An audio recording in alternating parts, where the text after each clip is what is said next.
click.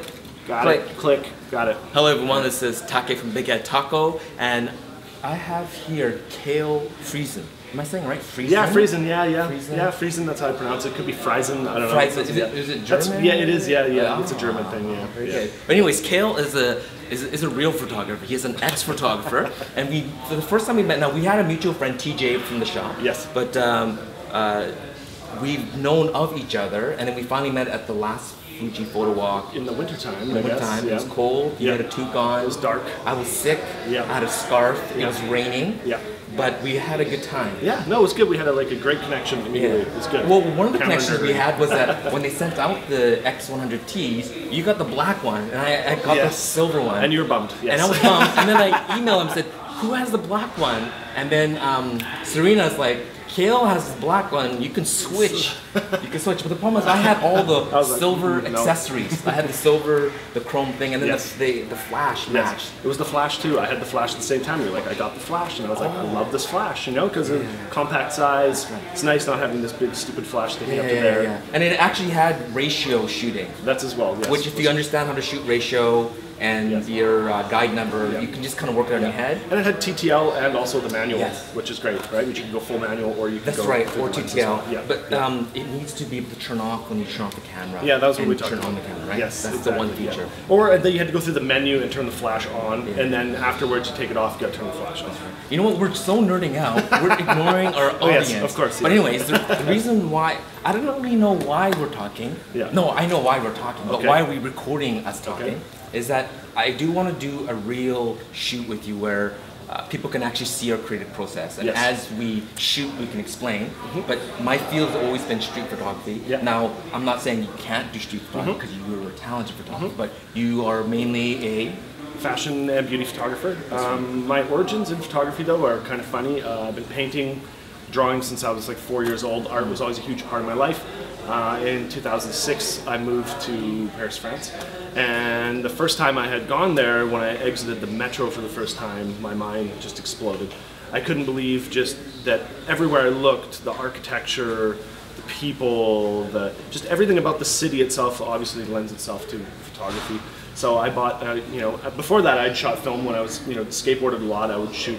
That's how you know TJ, probably. Yes, well, it was through, exactly, through snowboarding originally was, right? So when I moved there, I had this little crappy little digital camera just to kind of capture the experience. And then I met some friends who were into cartography and into urban exploration. So we ended up going to a lot of abandoned castles and hospitals and all kinds of crazy. So forget Detroit, you're in Paris. No, but to Belgium, it was so close. So the south of Belgium being the much poorer part, you have a lot of abandoned, crazy factories, anything you can imagine. So we would hop in the car and just drive there for the day and spend 8-9 hours just shooting all these abandoned spaces, and that's really where I picked up photography again, and I think I really started to develop my own kind of aesthetic and my own look.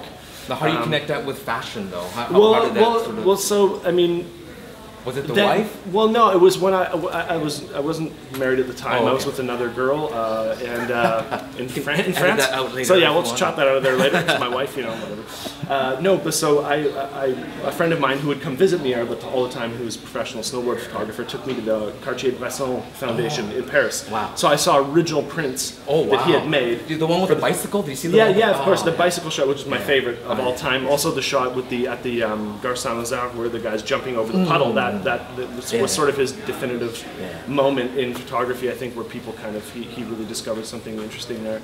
And so I just... The original prints? Yeah, I saw the original prints, and I couldn't believe that you could do that with photography. It just didn't dawn on me ever that you could just go onto the street and compose your own piece of art. I mean, you're painting with light. Yeah, exactly, yeah. Or before people think photography as you're capturing reality. Yeah. But the song thought totally different. It's like, I'm going to paint with reality, but my own manipulated things. But also that he had this very calculated way where he would locate a spot that he liked, and he would wait for the right person or the right object to come into the frame.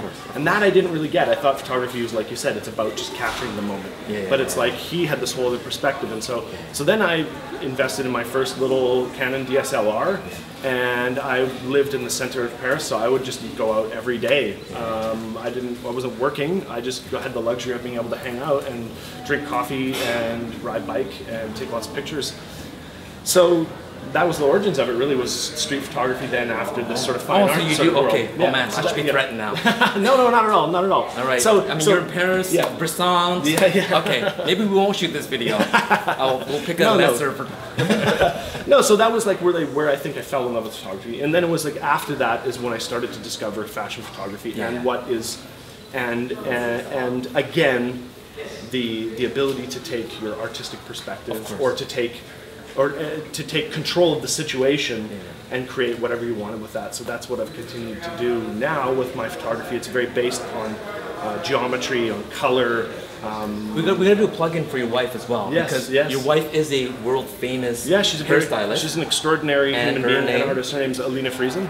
And she's an incredible fashion lover and a hairstylist. And so you have this hairstylist, fashion lover, and you have this street photographer, fashion photographer. Yeah. And together you just it was when we really met. She said, I want to shoot more studio stuff, and I was like, I have no idea. I've never used a strobe light in my life. I was like, I have no idea, you know, like. Bresson did use strobe lights. Yeah, no, of course. So why would I have natural light only, you know? And since then I've abandoned any sort of. I don't think anybody needs to say I only do straight out of camera, or I only do, you know, post-processing, or I only use strobes. Use whatever it takes to make a beautiful picture. That's where I'm at, right? So, so when we met, that was really where I learned. This is like 6 years ago now that I really learned started to learn how to work in the studio and work with strobe lights and also Photoshop. I'd never used it before. I used Lightroom just to color grade my pictures or to convert to black and white. But you abandoned that. We just talked about that. Yeah, exactly. Yeah, I when the first time I saw the way files were working in Capture One from Phase One, I just immediately abandoned ship. Did you buy that, or did you need to do a plugin for them as well? Yeah, no, I did. No? I actually bought it. Of course I did. All right, yeah, so absolutely. we'll stop talking about it now until they send you something free. Until I get that new XF camera from Phase One. Yes, which so I'd love to. You'd love to.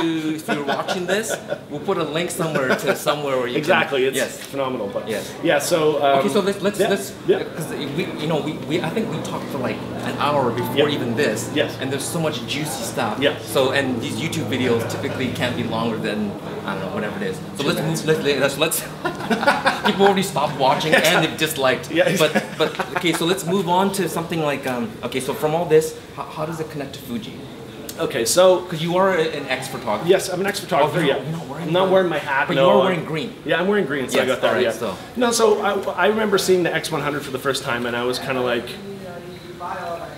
it just made me immediately think of this little camera right here, which was the first camera I ever got. Not this exact one, but the same model from my mom, which is the QL G3. Yeah, wonderful little camera. So when I saw that X100 for the first time, I went, oh my god, this is the ultimate camera for the street and carrying every day, and that's where I've been looking for that. I had my DSLR, and I was like, again, like everybody, like, you know, I mean, you go through that phase, and you're like, you realize you don't want to be lugging around a bag of lenses, you don't want to have this big heavy thing, and so I saw the X100, I was blown away, and I just reached out to Fuji, and I said, hey, this is some of my work. I would love to, you know, to be a part of what you guys are doing. There was a very small group of people at that time, maybe 4 or 5 people who were X photographers in Canada. You were on the original 6? Yeah. So I was Fuji pack. Yeah, for sure. Yeah, they're from the kind of the beginning. And how many years ago? It can't be that long. No, that's like 3 years ago now. Yeah, and it's been amazing to see the evolution, especially from the X100 to the T here that I have right now, which is I carry this camera every day. Yeah. Like I feel like it's like a pancake lens in there. Yeah, exactly. F2. Yeah, it's so incredibly. You can slip it in your pocket. You know what I mean? And so I feel like I'm going out with no pants on if I don't have this camera with me. You know what I mean? Like that's how I feel. When we do our shoot off, you can't use that camera. No, I won't. I'm going to force you to use a Pentax, and I'll use my iPhone. Yeah. Use the most extreme end of the photo spectrum. Exactly. Almost extreme. Complete extreme would be like a large format. Yeah, exactly. I would destroy you if you had one of those. You spend 10 minutes focusing. Yeah, exactly. And your depth of field. And I got 10 photos for the day, and you got 10,000. Exactly. I just go burst mode. No, I'll get a Google Glass and just you can just blast it off. Yeah. So I just got the 645Z. Yes, Z. Not the Z. Sorry, Americans. Z sounds better to me, but whatever. Oh, then find words. No, I'm Canadian through and through. Okay. All right. Yeah. So, anyways, that's my new studio camera that I got. And so, I mean, like I said, for every day, for everywhere I travel a lot for work. I bring this camera everywhere. It's amazing. Sure. Yeah. It's just the image quality is at a level that I know that I always shoot a little bit. I shoot almost a stop underexposed always. Yes, of course. And then I like to blow highlights. Yeah, and then I like to, and I can crank up those shadows more. And also in Capture One too, you can bring back so much more of those shadows. Then I gotta try this. You do, yeah, absolutely. Well, yeah, they have. You can do the trial. And I'm just showing this because I don't want people to think I'm being paid by Fuji, because I'm not either. So yeah, but we get free stuff. Yeah, that's true. You gotta give it back eventually. Yeah, exactly. Eventually. Yeah. But anyway, so the same thing. Ignore the emails. That's what I do. Exactly. But same thing with me, but with the Ricoh. And I bought the original film Ricoh. Yeah. And when I was doing weddings, people were liking my Ricoh shots. Yeah. And I was thinking, what was it that made people like the Ricoh? It actually disarmed them because it was such a small little point shoot. I fill it with X Pro 2 or X Pro. X Pro. Look at Fuji now. The Ilford black and white C41 film. What was that called? XP2. XP2. XP2, XP1. So you run it through C41, but it's black and white, it's monochromatic. And I realized that people like the size of it, and it's more intimate. Yeah. So then I started shooting with it, and then through there I've always been loyal to this. Yeah. But as the story you mentioned, Fuji was very generous with me as well. I approached them. I was a small-time blogger and started doing camera reviews through local camera shops. So I was in the photo industry for a long time, and they would just loan me camera equipment. And I approached them. I said, "Hey, I'm just a small-time guy, but I would love to review cameras." Fuji, bang! They started sending me out cameras. So they're really good to photographers and the photo industry. If you want to do a little plug for Fuji. Yeah, exactly. Yes. Yeah, and I do, because you know what I mean. I would be shooting this camera whether I was a part of the X Photographers team or not. Because it's just. And I mean, in my experience as well too, the way they listen to photographers is really a unique thing. I mean, I had a Canon 5D Mark II that went years and years without any sort of firmware updates, and it's like Fuji has reached back into their old cameras even in the last couple of years, discontinued stuff, that they are still adding firmware to make people happy, which I think is a really, really important thing, you know? At the same time, you know, I mean, as technology moves along, I'm a little bit of a contrarian in that I want to like be able to focus my camera, look through a viewfinder, adjust my aperture and my shutter speed. That's what I don't, you know, I'm not like, yeah, it would be nice to have on top. It's true. So I mean, please. Although the viewfinder's there, I understand why it'd be a little bit tricky. Yeah, it would be having it there. It would stick out. Yeah. Or maybe something on the back. No, the screen's there. Yeah, screen's I don't know. too, Fuji figure something out. Put it on the bottom. Yeah, flip screens to me. Nah, I don't really. I'm not. Really? I don't care about any of that. I mean, I shoot. I shooting like this to me. It doesn't make any sense at all. Because I mean, I'm cool. Yeah, no, it's not. Brad Pitt wouldn't shoot like that. I am cool, but it's also just a matter of like that's like composing a picture to me is like this. Maybe because I'm a decade older than you, I'm starting to. I hated this too. Was it your back? Maybe. But I kind of starting to like these things too. But But in general, if I'm in serious mode, you gotta compose this way. You even get the stability from your your eye there. Yeah, and so I mean, also another thing is like I shoot. How do you hold a camera when you shoot vertically?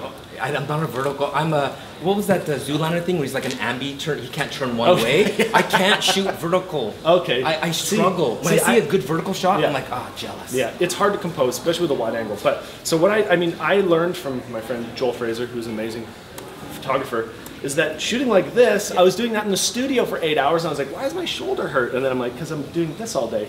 So I learned to turn it this way, and you tuck your elbow in, and you get so much more stability when you're dealing with low light. And I got the ergo skill to do it. I just can't see the world this way. Okay, But I could see studio working. When I did weddings, you just had to, the dress, you don't want to, you go this way. But on the street, I do struggle. So maybe that's where I will challenge myself on our shoot off. Yes. Is maybe vertical. I'll force you to do something like use your 645 on the street, and then you'll force me to make all my shots vertical. And then we'll just because I shoot square because I love shooting Instagram. So maybe you'll force me to shoot 3x2 this way. I don't want to make it even worse, 16x9 vertical, and make all the shots work. I was just thinking too about the 645 there that I'm getting used to and really loving the 4x5 framing now versus I love it. I don't know, because think about shooting vertically with it. Now it makes it so much easier because you have such a closer to square format rather than a long skinny. Yeah, but I don't know. But I mean, to me, I love shooting. I mean, obviously in studio, I have to shoot pretty much everything vertically. So that, but I mean, and it's also bringing your camera up so much quicker than going like this, sticking your arm up in the air. So that's just like a thing for any photographers out there who are going, why do I have so short-shouldered? Shoot like this. You could tuck your elbow in. You get so much more stable.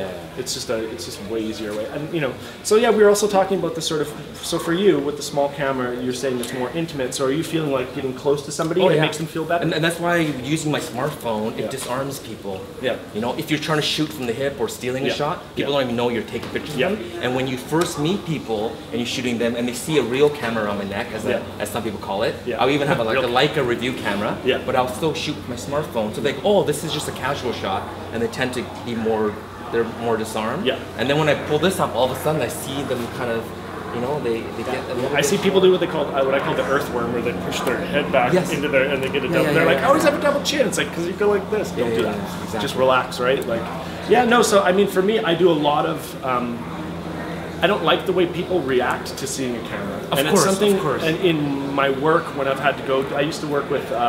A good friend of mine's company called Lifetime Clothing, and I would have to sometimes go shoot pictures. Cool. Yeah, so I'd have to go shoot pictures of their artists sometimes. And immediately when I would show up to do the shoot, the first thing somebody says when I come in is, I hate having my picture taken. Yes. And I go, well, that's just the best way we can start this now, isn't it? You know, to say like you hate having your pictures out. So for me, it's like I really learned to shoot from the hip a lot. You know, and a lot of people, again, it's one of those things like, oh, I'll never, you know, I can only shoot through the viewfinder. And you know, I mean, like I said, I don't shoot with a flip screen, but there's just those moments like, you know, when you're on the subway in New York, or you're on the metro in Paris, or there's places where you just want to be able to sneak those little shots. And it's also I love the perspective from down low as well too. It has this, it changes the way you because you're tall. Me down low is just like by people. It's natural. It's natural. But, but from here, you know, but I mean, you're shooting from the same place as me if you shoot from here. Ish. This is getting busy, and I always introduce where we are. So we're at Dr. Sun Yat-sen Chinese classical botanical gardens in Chinatown, Vancouver. Yes. And so the stuff we've been nerding out on, we'll put it to practice soon. Yes. Right? Before you move to New York. Yeah, of course, yes. Become a Big Ten, New York photographer. You already are Big Ten. Or I just drowned in the sea of millions of other photographers. And you got the drumming. Maybe we'll start a band there. Exactly. We can get to the jazz clubs, great jazz clubs, West Village. You should do Kurt. You know, Kurt Ball, new pornographer. Is this? Yeah, of course. I shot pictures of them before. Oh, have you? I think I did meet him. I can't remember. I'm excited. When the X Pro 2 comes out, all three of us could talk about it. All three of us. That's totally true, because he's a camera guy too. Right? And then we'll do a little intro song. I'll have my guitar. That'd be amazing. And then he has his drum kit, and then we could do be the bassist. I'm kidding. God, I'll be up there. There we go. But anyway, so we're gonna end this video. Thank you, Kale. Let's do something soon. Yes. Looking forward to it. And we're gonna close off the click. Okay. All right. So click. So thank you for watching, everyone. Yes, thanks everybody. And we're gonna end this super long video, Kale. Rant. We're gonna go in here and thank you for watching. Happy shooting. 1, 2, 3. Click. Click. Gotcha.